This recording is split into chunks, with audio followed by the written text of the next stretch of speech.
A very good day, dear students.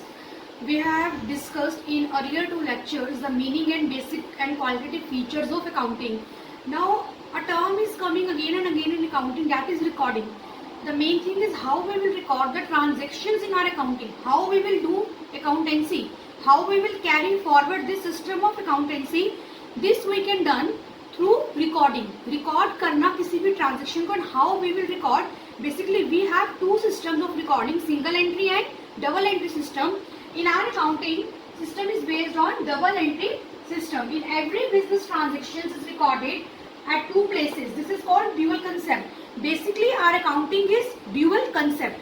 It is consist of two concept. अगर कोई भी चीज हमारे बिजनेस में एंटर कर रही है तो एट द सेम टाइम कोई ना कोई चीज हमारे बिजनेस से एग्जिट कर ही रही है, इसे हम क्या बोलते हैं?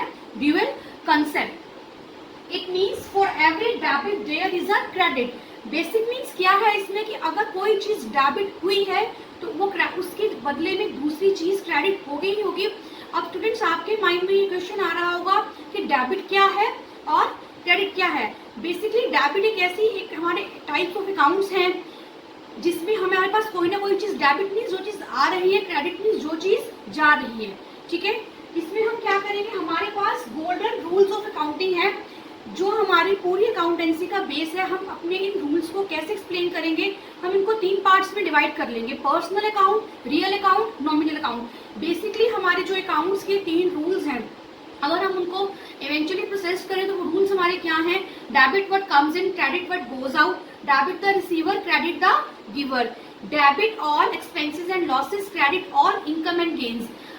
बहुत सारे स्टूडेंट्स को समझ में आ रहा होगा, लेकिन बहुत से स्टूडेंट्स ये सोच रहे होंगे कि ये टर्म्स हमारे बिल्कुल ऊपर से जा रही है, हमें इसका कोई भी मीनिंग क्लियर नहीं है. बेसिकली है क्या चीज, हम बिल्कुल स्टार्टिंग से स्टार्ट करेंगे. First rule that is personal account, debit the receiver, credit the giver. अब आपने एक चीज देखनी है कि पहला रूल हमारा है debit the receiver, credit the giver. जो चीज रिसीव हो रही है उसको हम क्या करेंगे? डेबिट करेंगे, और जो चीज गिवर है, जो पर्सन गिवर है, उसको हम क्या करेंगे? क्रेडिट करेंगे. एक चीज और, इंडिविजुअल और कंपनी, कोई पर्सन या किसी कंपनी के नाम से ही ये चीजें होंगी.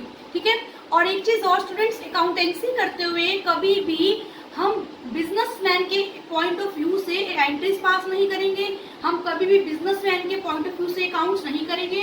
अकाउंट्स हमेशा बिजनेस के पॉइंट ऑफ व्यू से किया जाएगा और उसी को ध्यान में रखते हुए सभी एंट्रीज को हम पास करेंगे.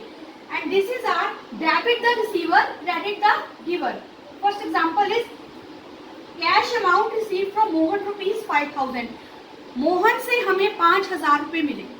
अब इन 5,000 रुपए को हम क्या करेंगे? Cash amount receive from Mohan. आपके बिजनेस में पैसा आया है, पर आपको पैसा दिया किसने है? आपको पैसा दिया है मोहन ने, और आपके पास से कैश को हम क्या कर देंगे? डेबिट, और मोहन को क्या कर देंगे हम? Credit. Next is our real account. Debit what comes in, credit what goes out. The most simple and basic rule. Debit what comes in. जो चीज हमारे बिजनेस में आ रही है उसको हम क्या करेंगे? डेबिट.